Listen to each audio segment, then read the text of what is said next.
Hello there, welcome back to another YouTube video with Ungainly Titan, and once again we're at Fort Triumph, continuing on the skirmish playthrough from the last time that I played.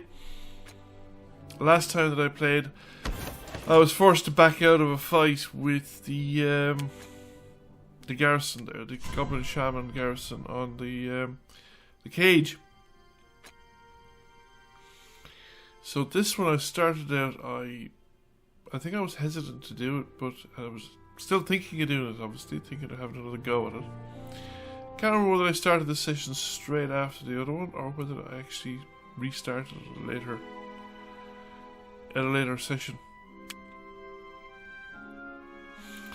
But obviously I could equip them better because I've got lots of healing potions which will make the characters a lot more resilient. And some of the masks. Mask of War might be more useful, for instance, to Samuel the Crocked than the Soap on a Stick. And still thinking about it. I mean, yeah, in principle it's doable. The problem is they've got basically 8 characters acting initially for the goblins, and there'll be only 2 characters acting for the for me. 2 heroes, and no matter how good the heroes are, and they're not that good, they're relatively low level heroes, there's only so much they can do in a round. But I decided to go off and do it anyway, and now, well, actually it's a rather fortunate setup, in that we can initially do some damage to the Goblin Shaman without really exposing ourselves to the other goblins. And the thing is, when the other goblins get involved in the fight, they're more likely to be clustered, and there'll be more opportunities for the various attacks that I have to take effect, particularly area effects and stuff that hits multiple targets, because the wizards is good at. Even still, this is a particularly tough fight unless we can get rid of people a lot at the start, or stun a lot of people. And the thing is, well, there's the ranger out of action for a turn. They're the ones that got the stun in,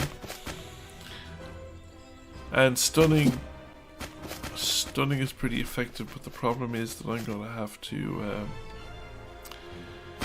There's just a lot of them, and Goblin Shaman in particular have a lot of buffing and healing abilities, which can make them quite difficult to deal with. There are bags of hit points as well, so they're actually quite hard to get rid of. So we've goblins reaching now to the end of their movement range, and they're just barely making it to my wizard, which is actually not bad, because my wizard has Fire Blast. Is it Fire Blast they got it? I can never get the name quite right. So we get the ranger out of there. He's going to get hit, but he's going to be within movement range anyway.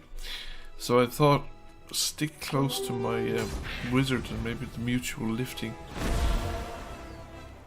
can give us something to do in the next turn. Now that gives me a level up, nothing which I particularly want. So we're going, and the only other option is to level up Whirlwind, which is reduce the cooldown on Whirlwind, which is quite useful as well, because Whirlwind is obviously one of my few physics stunning abilities. Now I've gone for Overwatch because I didn't want to move out of there. I've come to the conclusion I think that execute on Goblin Shaman is actually not worth it. They won't move unless they absolutely have to, so you need a melee unit if you electrocute them to force them to move. So the wizard is going to have to take her beating. And so for that matter is the ranger, but the wizard has more armor. At least she has that shield thing. Anyway, so we're going for a heal on the wizard. We're going to have to move as well, because otherwise we can't get any of our abilities into play. And then we're going to use the lightning, because that'll affect multiple targets, and they're all on low health. So those multiple targets will be just taken out. That's where the benefit of Crutch Camp as well comes in, because That last goblin wouldn't have been in low health, I think, only for the grudge camp effect. Now we have a goblin that's bleeding. Now, I didn't know whether that would break their concentration or not, but I think that's one of those spells that keep going unless they're actually killed. Wizard doesn't have a retaliatory strike from grudge match, and we just have to put up with the punishment at the moment. That's some kind of buff, I think, that's immune to bleeding. So yeah, I think it makes it, you know, gives it ability to immune to certain things, I think, at the time. Now, what I'm going to do here is I'm going to use the wizard's action points to set things up for the ranger, because the ranger has physics attacks that will allow me to stun a few of these characters, and the wizard doesn't really have anything. Now, actually, what you want is straight lines, so we put them up into the straight line and just get out of there. And now it is the ranger's turn. Now the ranger is very low on hit points again, so we go with another drink. Takes us back up to 8, which should get me away with it, I think, for the time being. Don't think I have any more after that. So we're going to go with a push. And off we go, and we managed to stun everybody except the guy in the middle who was protected from the other shaman. And we've managed to take out yet another goblin, and we've stunned one of the shamans, which is good as well, so that could have hurt a lot more. Goblin retreats, the other one advances, and they're all on a staggered line, so they're not going to make it easy for me on the old... So since the wizard's nearly full health, she is going to heal the ranger, stay where she is, and we're going to try this. 98% chance of hitting, and I think it should stun the shaman. It gives me a chance stunning the guy below at the bottom, but we missed the mushroom end. Well now it's going to get a little hairy. What to do? Not good chances. I mean, yeah, that won't do me any good. The only thing behind the shaman is to shoot the potion bottle. Now I can hook the potion bottle with the grappling hook and maybe stun the shaman, which is what we succeeded in doing. And then I go hide behind the tall pillar, which turns out to be a mistake. Hiding behind tall pillars, goblin shaman around, or anything with a push attack is generally a mistake, because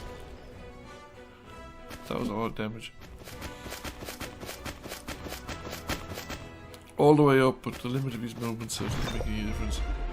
This guy's getting some special power from somebody, and okay, he's attacked back and he's now bleeding, but my ranger's in pretty poor shape after that. So we go with the fire burst and we move. We move, but we don't have anything further after that, I don't think. We're gonna have to get rid of that shaman as well. So we have one guy on fire, one guy gonna bleed out.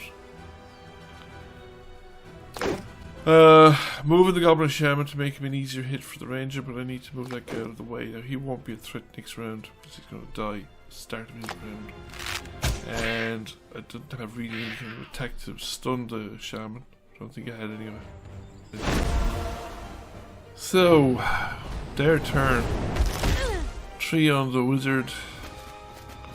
Another attack on the wizard. Wizard's okay. Wizard should survive this. I was most worried about the goblin shaman. If he went directly after the ranger there, the ranger would have died. And back around again now. I kind of have to do some real damage this round, because both my wizard and my ranger are now one-shot kills pretty much. Any damage at all that suffer will kill them. So we've stunned one of the shaman, we've got rid of the last of the goblins, so now we need to repeat the process with the other goblin shaman. And we do have a push attack, which is good, because we're now guaranteed to get the push attack off the tree toppled on the shaman. Yes, and that shaman is now very low on health. So this gives me an opportunity, because we have a Goblin Shaman with 3 health, 1 with 7 health, so we can do our lightning strike, which will do what 4 to 5 damage, I suppose, on the Goblin Shaman, but it will kill the other one because the other one had such few hit points, and this guy is now near death because 1 or 2 movement points, and the electrocute that's done generated for each movement point will go off and kill him. Okay, we got away with it. We got 124 renown out of it as well, which is pretty good. Because we need renown at this point. We're starting to... We have not yet met the AI factions, but they can't be far away. And we'll take the character, because that now gives us a party of 3 in the field and a party of 4 in the field. That looks kind of tough. That's obviously a freebie. And, well, might as well make the set. That's an easy fight. It's an interesting artifact. I haven't had it before. But what it does is it gives 2 extra action points to the character that has it. So that's actually pretty good. Don't reduce speed of any of your frontline units. Fairly limited selection of toys there for my 2nd level party, obviously, but we'll try and do better. I suppose we can get away with the lower health on Lindy the Fair because she's already a relatively high level character, although it's, you know, I suppose she's no longer, well, we have front level fighter in the party as well. We would probably want to bring the parties up to 5 characters pretty soon, because, like I said, we're probably going to meet the enemy, and the enemy probably already have 5 party characters. So now we have the 4th, and we have remaining upgrades left. So we can have upgrades, or we can build a new building, but we're going to be constrained by magic. We've only got 3 magic, and we're not generating any magic. And those magic generator places are really, really well garrisoned. So we go for the infirmary. It will compensate for the health loss and build up the health of our party. And you can get up to +3, I think, with the 2nd level upgrade, which we're pretty much eligible for. It's just a matter of funding it and waiting for the turn. And we're actually generating quite a bit of revenue at this point, so we're going to fund things fairly easily. That looks very tough. That's, well, that's easier.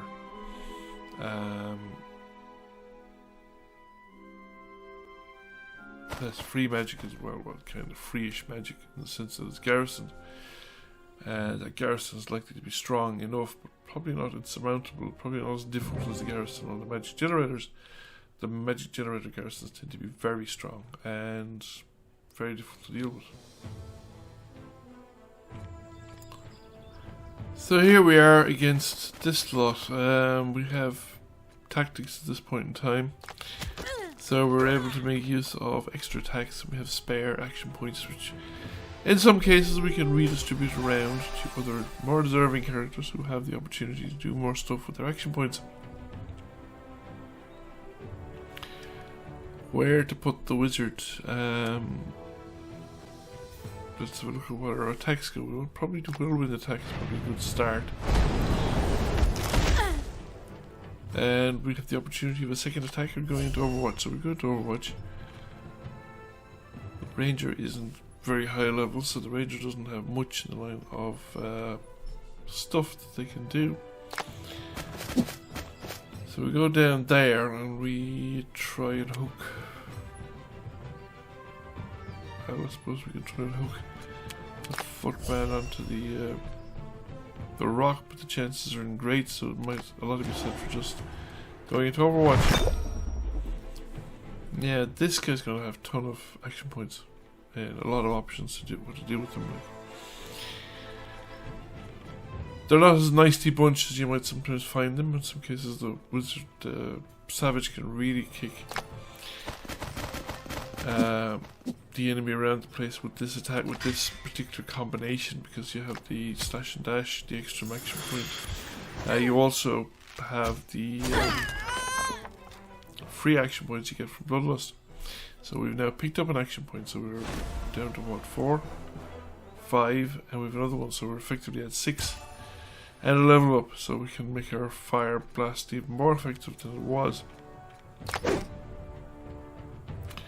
So we move the coals up and we just kick them off that guy, and we still have another 2 action points remaining. So I'm going to go for a brace in circumstances, just to reduce damage from the counterattack.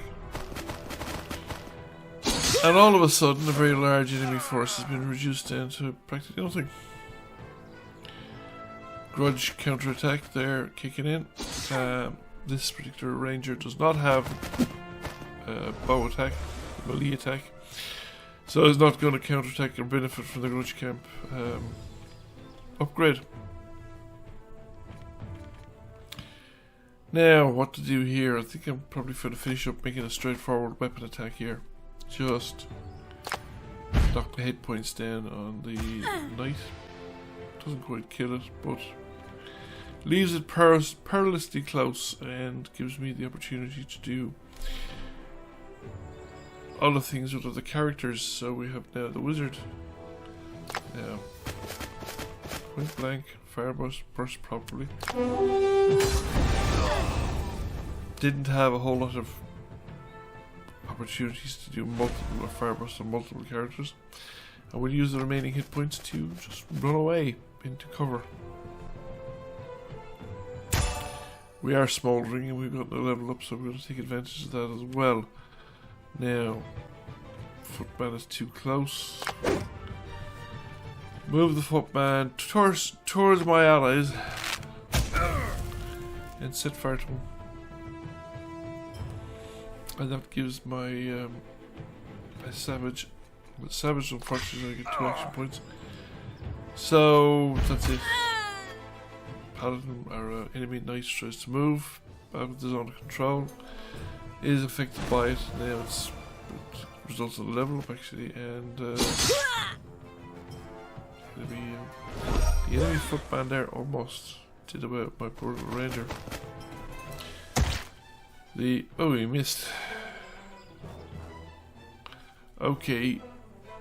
Wizard provides a missed opportunity, I suspect. Paladin is now ready to go. Finish him off? Yeah, probably a good idea. Rather than relying on the ranger to finish him off. And now it's back to the wizard who has somebody too close for comfort and needs to put a little bit of distance so they can make use of their distance level. Which will be 100% magic missile, and it does 100% damage. And that's it. It's that guy out of the thing, so there's only the cleric character left. So down we go, or the ranger character, yeah, on the cleric.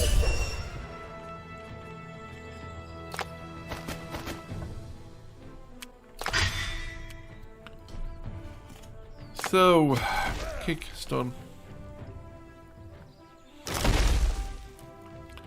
Pillar explodes and sets fire to the cover that the ranger's behind. Yes, the fires can spread. Wizard goes into Overwatch. I think nothing else I can do here. Ranger goes into Overwatch, but I'm going to move him from there. And this guy's got slash and dash and all kinds of extra stuff, including a really savage claw attack at this point in time, which gives me another action point. But I don't need it, there's nobody else left alive, and the battle is over. We've won. So let's see how we pick up the pieces after the victory.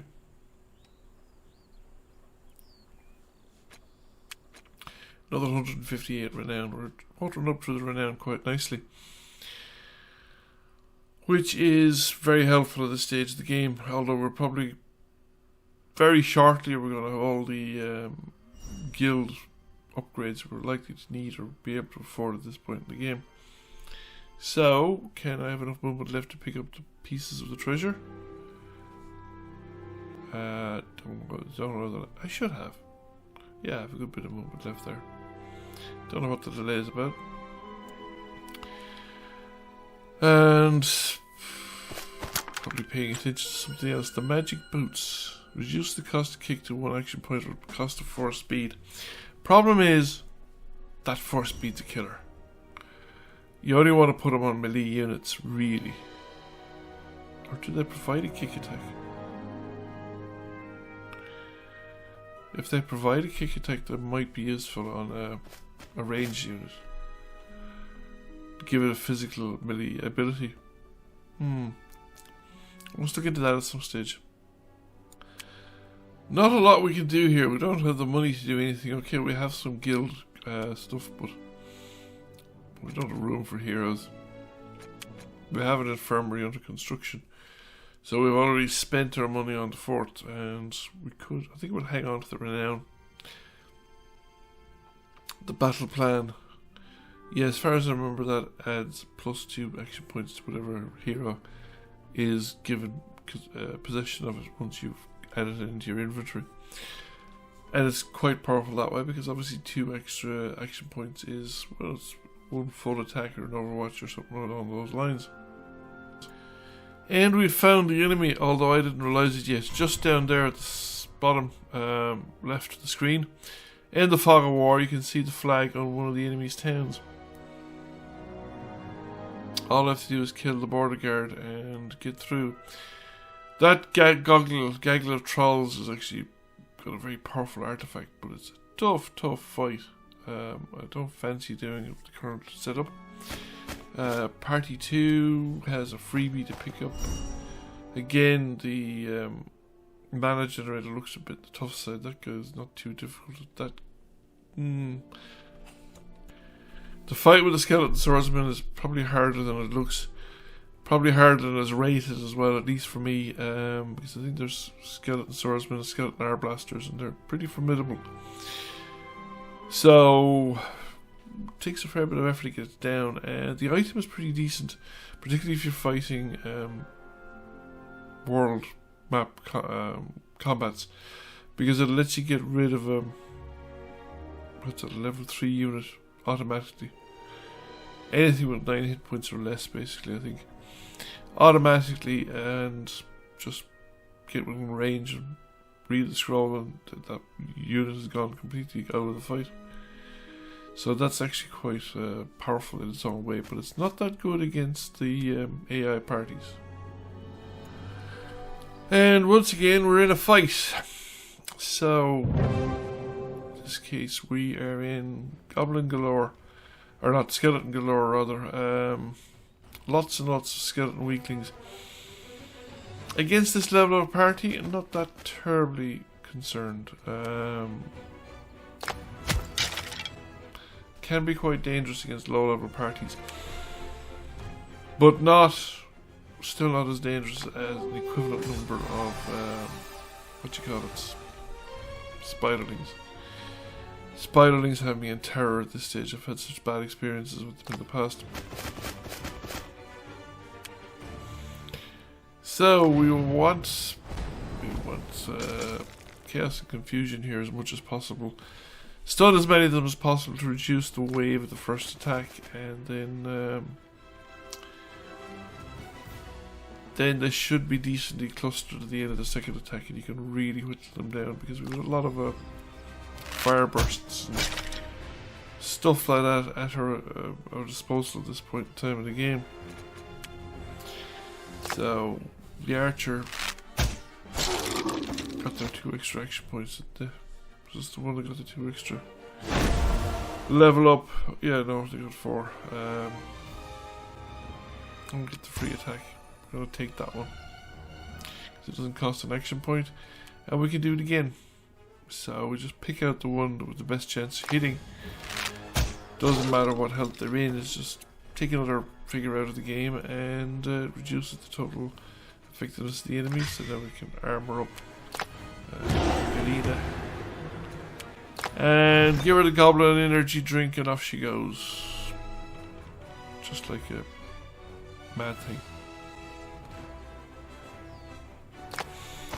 Right into the middle. Gather everybody around. Come on. Tuck in close, lads. I got a story to tell you. And the story is Go on, yes. Fire hurts. Yes. And it gives her an action point. So she can now move and attack again. It's just great. I mean, it is really just... That's practically the fight over there and then. He burns to death. Now, she'll only get 2 action points the next round, but like... she's done, you know. It doesn't matter. There's what, 1, 2, 3, he's dead. That guy's stunned. That guy comes over and hits her now. She doesn't have... We don't have the Vengeance Camp, obviously, because we haven't got enough what? Magic, I think? Or money. And we have 3 goblins left. Or 3 skeletons left, so there's 1 down. Now there's 2 skeletons left, and we still have the wizard, 2 skeleton militia and skeleton weakling. So where's the skeleton militia? He's there. So we just go into Overwatch, I think. And the archer can push forward. It might not be the best place in terms of shots. We're gonna go with that one. Actually, they're both kind of the same-ish in terms of the percentage. And of course the 2 hits remaining, so probably not enough to do anything useful. So this guy rushes forward and he gets taken out by the wizard, so that's it, fight over. So now we just look at the final results. So another 134 renowns, B class result, and we're back out into the real world again and we can collect our reward. So now we're oh yes, this one releases up some magic, unstable magics. Now we need the magic. A lot of the time I'll take the health, but in this case we actually need the magic. So because again we're not really in a position to do that one. I don't think we could successfully take that magic generator. And we have another fight here, and this one is for the battle plan.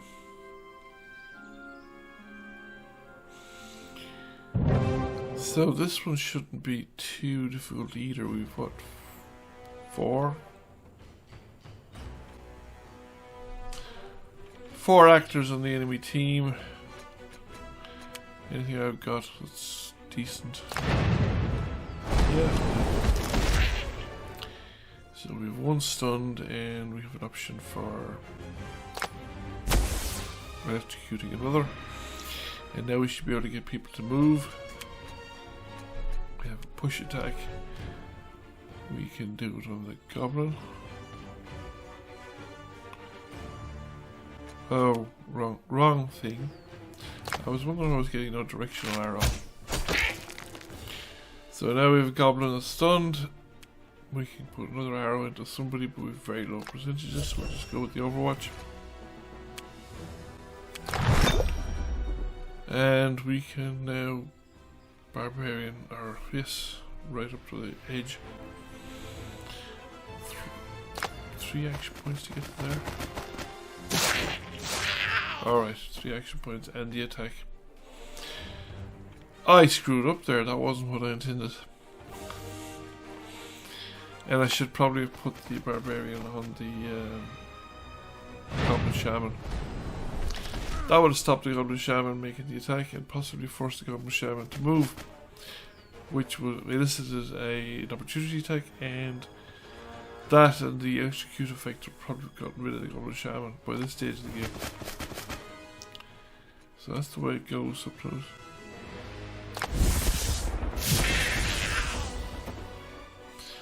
And that's it. Is it? No, level up. No, there's 2 of them left. There's a goblin shaman, and we just have a new ability. Can't level up anything else. So I have to take the new ability, so we'll take the cross-class ability, because that's a nice one. Nice to be able to pass around action points. So let's move, let's advance. Let's advance and see if we can make use of whatever we've got. Soap up this guy, because we're going to go as long as we can. Very low chance. Look at the rock behind, 99%. That one we can afford to risk, and drives the Goblin Shaman across the map and takes him out. So that just leaves the last Goblin, and the last Goblin is in very poor health. And the last Goblin is not going to last very long with the Barbarian breathing down his throat. And that's it, it's game over for that Goblin, and battle won. Another 72 renown. Now we'll return to the map and reassess our situation, I suppose. Let's see now. Buffs and other statuses. Right, so we pick up the little piece of booty. Battle plan. Begin each battle with 2 additional action points. You do, but only on the unit that it's assigned to. Slightly confusing phrasing, I think, in that one. You don't get floating action points or anything like that. It's just on the unit it's assigned to. I initially, I think, assigned it to the Barbarian, but then I think I changed my mind. And I decided that was too risky a fight. And I'm still keeping my eyes on the, yes, I changed my mind. And we put it in over here. I actually think it's probably better. It's a better mix. It is turning this party into the kind of my super group. They're getting all the prime goodies. Don't think, yeah, it's going to be a tough fight as well. That's an easy fight, but that turns out to be actually a tough fight over there. Although the little package is worth it. I think I might actually lose the start of this.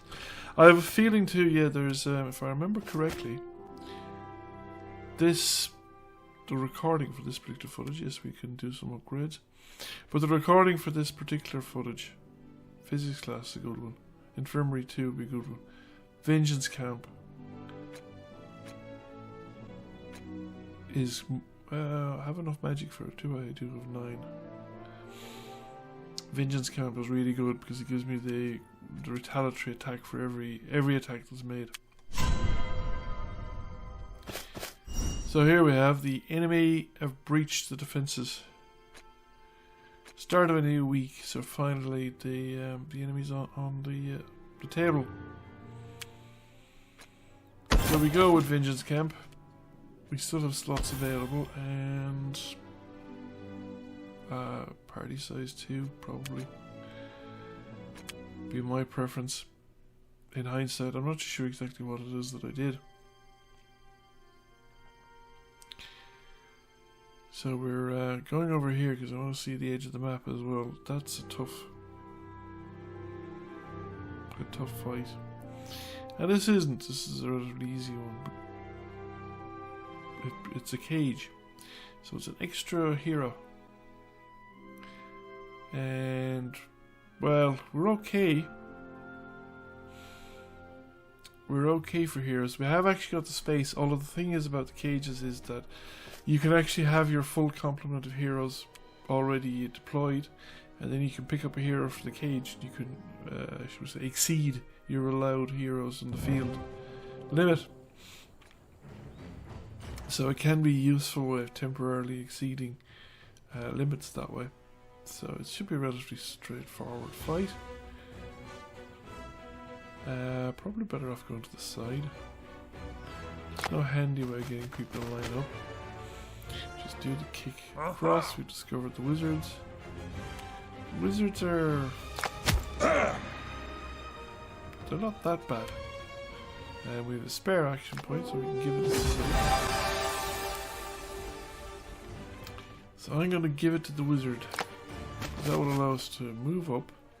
And we have 3 guys nicely lined up in a row. Whirlwind him in. He didn't go through the didn't go through the cabin wall, which is a pity because otherwise I'd have gotten a 3rd stun. And we have 2 of them kind of lined up as well.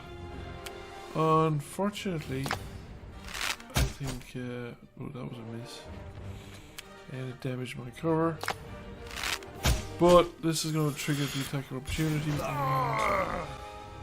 well, it didn't matter anyway. The guy he was going to hit was already stunned. So that was not a problem. But I now have, well, I have an attack of opportunity and I have another attack to make. Doesn't really matter whom I make it on. And the barbarian's off. With action points just everywhere. More action points you can shake a stick at. The question is, where can I get her for the maximum effect? It's time to go after the wizards, because she can do a fair amount of damage all on her own. So that one off. And then give him a clatter, give him a lift, give him a kicking. We get one of the wizards stunned, and this guy just drops dead from bleed out anyway. And the barbarian levels up just on the sheer. So it's gone for frozen. That's going to slow the barbarian down a lot. The wizard's frozen, I think, is actually a huge movement penalty. And that's pretty much it. They're all stunned. Right. I don't think it actually matters a whole point. I finish up, I think, going for the wizard. It was completely necessary because the barbarian is well capable of dealing with the matter.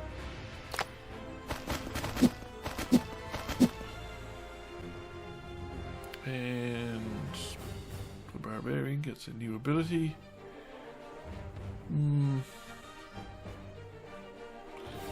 Terrify. Right. Barbarian, and as you can see there, the frozen really slows my barbarian down. So I'm going to actually use the 2 action points and then taunt the wizard. Hopefully that might force the wizard to make a movement so that to trigger the opportunity attack on the paladin. And in we go, fire blast. We want to probably move the ranger out of the way.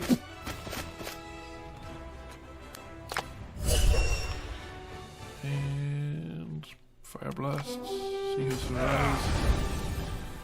Oh, one of them does. But he'll burn out, I think, in the next round. And she gets a new ability. Will I take one? Yes, we take the telekinesis. Can be useful. Let's bring this guy out into the open. Which triggers the overwatch and blam.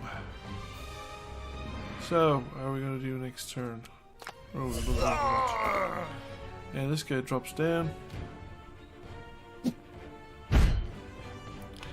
Wizard triggers the overwatch and we get a really weird camera angle from it. Attack of opportunity, rather. Wizard tries to move, triggers the attack of opportunity. That camera angle was terrible. Down on the grass and into the ground. It does this thing every now and again. You get this dramatic slow motion strike, and sometimes the camera angles are not good on it. So I don't really want a third party, I don't think. Although it is a very cost-effective way of doing a third party, because you get a third party and a new member all at once. Now, this is a very tough fight, because you've got skeleton arblasters and you've got skeleton swordsmen as well, and it's possibly a fight that will be worth going in with the suppression orb to suppress the overwatch and opportunity attacks. Now, I made the attack and the video failed. It didn't cover the whole thing, but I think the attack failed, or I backed out of it straight away. And I redid it. with the suppression up, as you can possibly see, but I don't seem to have any recording of doing it. Oh no, the fight's still there, so I mustn't have redone it. I'm not too sure exactly what happened there, but the video footage starts the fight and then it stops. So I just check the world map again and see if we can figure out what exactly. Yeah, they're still there, so I didn't actually do that fight. I must have backed out, either backed out straight away or failed. I'm not too sure which. And we have bad guys on the move. And it's their turn and they've cleared out the hard one, and Tan has been vanquished. So, as I guessed kind of earlier on, Tan and Blue must have been fighting pretty intensively all along, which is why I hadn't run into either of them before now, and I never got to see Tan at all. So it was just Blue has just come into my borders now. Need to be a lot more careful now that there's an enemy party on the loose. That's not as bad as the other fight, because there's no air blasters, but there's 3 skeleton swordsmen. Or I could take the mana generator. Well, we're going to go for this battle instead. So I've decided for the moment to ignore the enemy party. I reckon it's too strong. I want to build up the strength of my parties. I think that's the number 2 party anyway, it's not as good. Build up the strength of my party. So what have we got? Mostly skeleton weaklings. A couple of the swordsmen. Huge horde of skeleton weaklings. It's not so bad, because you can oh, this is party number 1. This is the primary party. On the other hand, we can get a lot of damage done here right at the very get-go, just simply by, now we have a spare action point which we can pass on and push the wizard forward so I can get a move and a double attack. It's actually not a bad spot. Whirlwind straight up the middle. Just get maximum traction or minimum friction on that one. Up, over, and we topple down the tree, and both of those guys are dead as well, so we've actually managed to get rid of quite a few enemies, and we will see what we're going to do with the wizard after our savage has done as much carnage as she can muster. Now, there's a couple of options here, depends on how much I want to do. That's one possibility. It uses a lot of action points, but then we have more, because we still haven't kicked off the goblin energy. We've now managed to stun one of the goblin swordsmen, and we have an action point. So I've decided not to go any further there and save my goblin energy drink, actually. And telekinesis. Let's put that guy in range. Now, the archer is already starting off with extra points as well, so that's 2 extra. So that gives me quite a few options. So let's get up here and 36.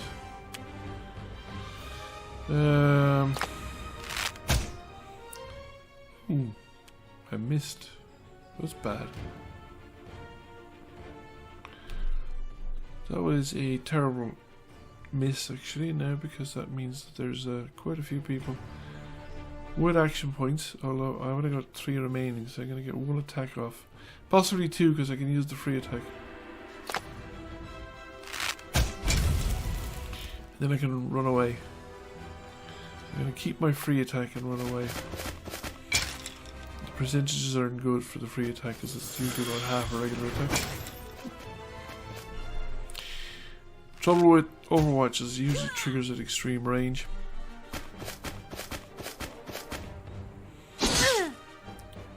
close enough to hit my wizard.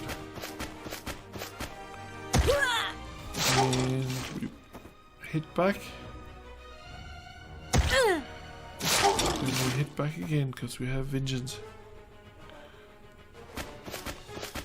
This guy's going to do a boost for everybody in the nearby area. Repeat the process.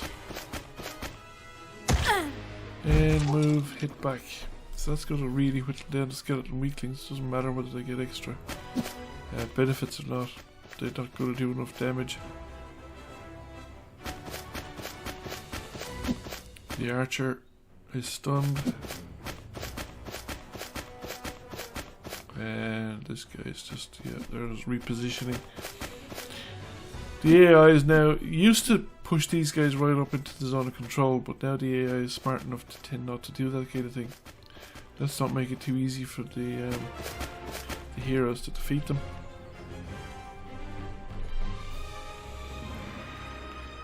Right, now we have two there that are not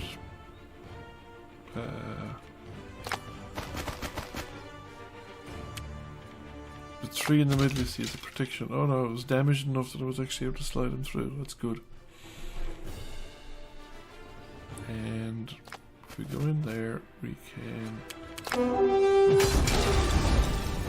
set everybody on fire. And then teleport out, because the teleport won't trigger the attack of opportunity. So we might as well make that's as good a percentage as we're ever going to get on that one.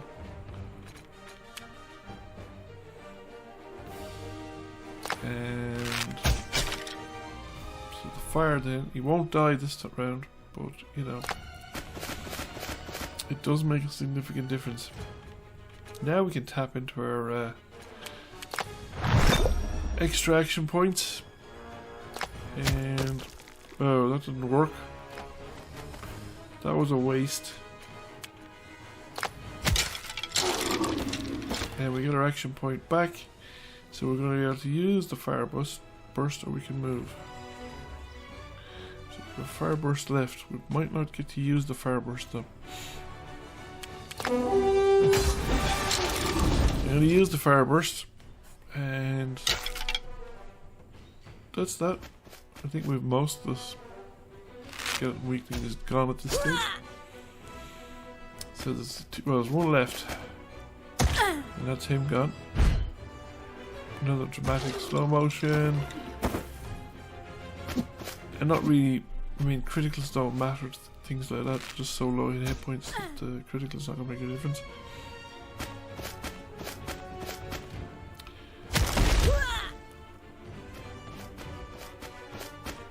This is one area where I think the AI is still a bit weak actually, because I think the skeleton swordsman will probably have done more damage from attacking the wizard than kicking the tree over on top of him. Although the trees are pretty hefty damage when it occurs. And we now kick the tree over there. It's the stunning effect you see that I'm going for. I get the benefit of stunning. Now the wizard is simply going to run. I do have offensive capabilities, but nothing major. And I want to keep the wizard alive because wizards get really powerful as they go up. We managed to take him out. I'm not too worried about the skeleton weakling.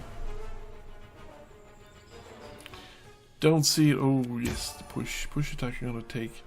The other one is a much more difficult attack to set up. It's a kind of a diagonal repelling attack, and it's going to be very hard to set that one up. And my barbarian slash and dash gives me the movement because I didn't use it with the energy drink last time. So it has revived and allowed me to get my full movement there.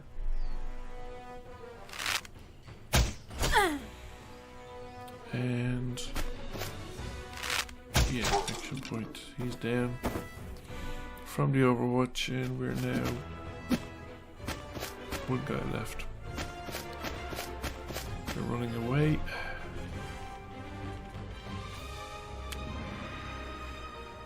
I think this should be a quick finisher.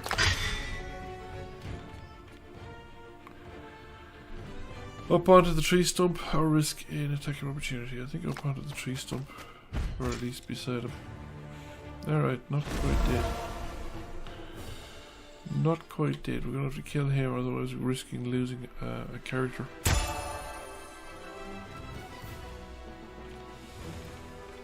Right. Okay, so we can go right up and use the whirlwind. It's practically, it's guaranteed.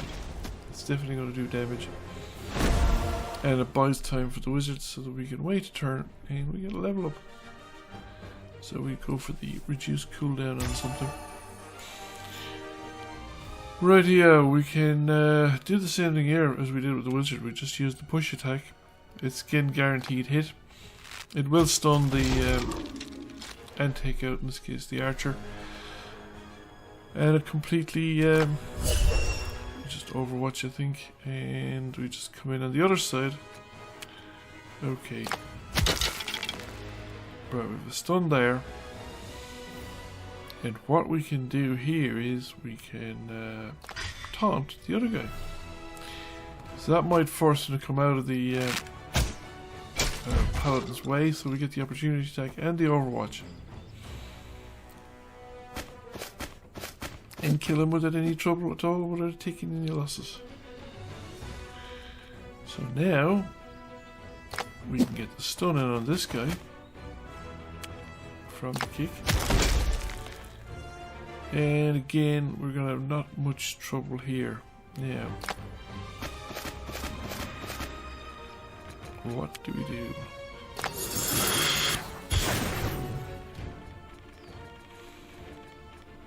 Alright.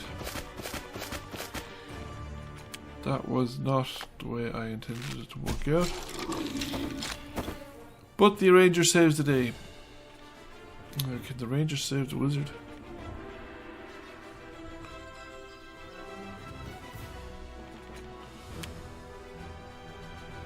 %. Come on, you can do it. Yeah. Okay, so now the wizard is not under threat. Fight's over. Game's won. 272 renown for that one. Last ditch save there by the ranger. And we're now going to get a prize. We get a level up as well. Right. So what do we get? What do we get? Come on.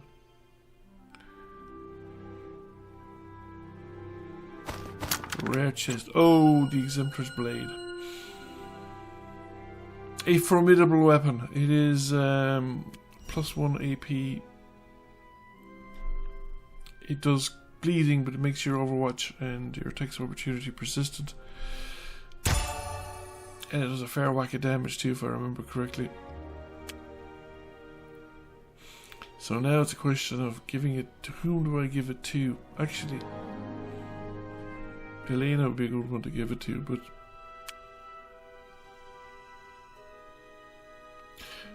I think I start off by giving it to somebody here. I give it to Luther, but I think that's actually a bad idea because he's actually a level 1 character and he doesn't actually have a lot of hit points to spare. I have the mask of the one that gives him the experience boost, but and I think I very rapidly changed my mind here as well. So I actually, yep. Do I? We don't quite have the movement here, and we finish up going for this. Now do we? Not? We go back out again. Do I decide to give up on that fight? And that's rated as a very tough fight.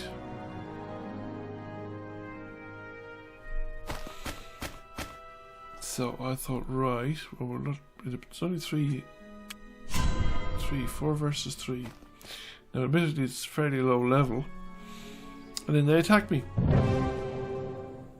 because it's rated as a very not a very tough, as a very tough fight for me. But this is what I often think about the rating system. Sometimes you'd wonder about it, because we go for the blow down the wall. Okay, we don't have an immediate, what you call it, reaction there, because they're heroes as well, so they're stun protected. So you don't get the immediate stunning effect.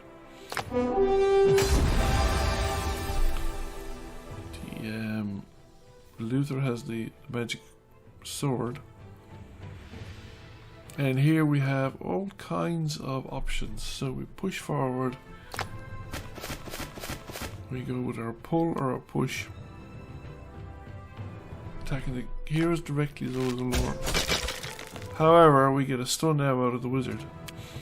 We get an overwatch, and we've got extra action points. So we use 3 of those extra action points, and we're going to get a stun out of one of the other characters, simply because of the fact that he's been hit already. And we get the overwatch attack as well. So now we've 2 of the 3 stunned, and we have the last wizard in a zone of control. And we give ourselves an extra action point here as well, because it'll get us up into the actual combat zone. Blow her off the thing. We get the attack of opportunity. And even if the attack of opportunity hadn't gone off, it would have counted, because they would be been stunned. And we have another wizard dead. So it actually turns out, you see, there's only one left. It's quite an easy fight. And he picks up the cross-class ability of Fire Blast, which I think is very powerful. It's very powerful melee characters. And we electrocute, and we go into Overwatch. So now we'll get to shoot. So they're going to whittle down the hit points. We've missed. And we attack, and we fire burst. All in one go, so you can make basically 3 attacks. And we go again, we missed. And we go to Overwatch. So instead of moving, the enemy savage hero attacks and gets counter-attacked. Admittedly, Luther's in poor enough shape, so Luther's going to run away this round. But we get to do the same thing again, and someone's down to him. He's only got like a hit point or whatever. And we have the first enemy party we encounter taken out. Now there's going to be more of them, and they're going to get tougher. That was or potentially get tougher. That was a 3-person party. Presumably they could have brought in a bigger one. That was a freshly created party, I think. So I decided, yes, this arrangement with the sword, the exemplar bait, is not +2 max health, +1 max AP, and the permanent bleeding is a problem, because you do whittle down the health points, and just a low level character just doesn't have the health to get the most, shall we say, out of a weapon like that. Now, Cyrilla or Elena would work. In some ways, Cyrilla would work better, maybe, because she's got the self-healing capability, which would constantly replenish the effects done by the sword. But Elena has just so many hit points that, and she's so many action points as well, that she just demolishes the party before anything bad really can happen to her.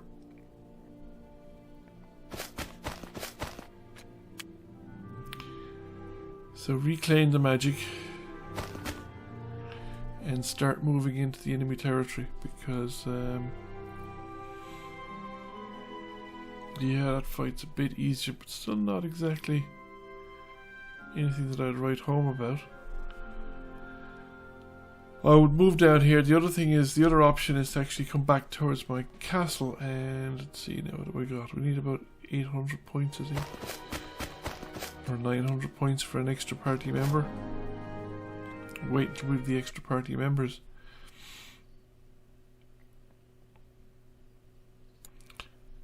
This video has gone on long enough though it's time to stop. Anyway, thank you for watching. I hope you enjoyed it, and if you did, give the video a like and a subscribe. Thank you for watching. I hope you enjoyed the video. If you did, please press like, comment, share. It really helps the channel out, and if you have not already done so, please subscribe to the channel. I will catch you all again soon. Bye for now.